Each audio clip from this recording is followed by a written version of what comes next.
Viral pencuri beraksi saat mobil antre BBM di SPBU. Uang gaji karyawan Rp591.400.000 dibawa kabur. Pencurian ini terekam CCTV. Berlangsung cepat di SPBU Lubuk Batang, Kabupaten Oku, Sumsel, Senin tanggal 26 September tahun 2022 siang. Pelaku memanfaatkan kesempatan saat korbannya bernama Yasmin Sunambela mengambil jeriken di bagasi mobil lalu mengisi BBM di pompa SPBU. Sebenarnya ada pria lain yang duduk di depan. Entah kenapa tidak mengetahui ada orang lain membuka pintu belakang. Saat uang itu dibawa kabur, pria itu baru menyadari ada aksi pencurian. Ia coba mengejar, namun pelaku lebih cepat kabur.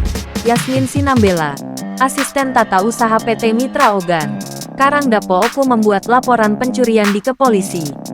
Ia mengaku akibat kejadian ini mengalami kerugian uang tunai senilai Rp591.400.000. Ditemui di Polsek Lubuk Batang, Yasmin mengaku hilaf. Ia tidak menyadari kasir bernama Mardi Santosa meletakkan uang di jok belakang tanpa ditutup. Menurut Yasmin, sepanjang perjalanan dari bank sampai ke SPBU, tidak melihat sesuatu yang mencurigakan.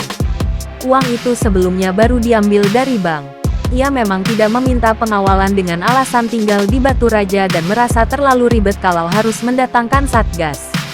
Setelah dari bank, korban membawa uang tersebut menggunakan mobil Toyota Innova BG 1991 FF.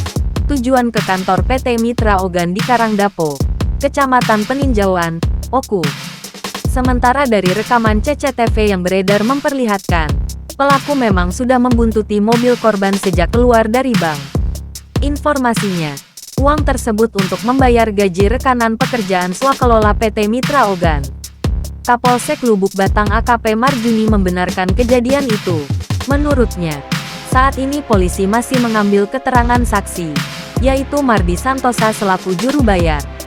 Dikatakan, pihaknya sudah mengerahkan tim Buser Polres Oku untuk mengungkap kasus ini.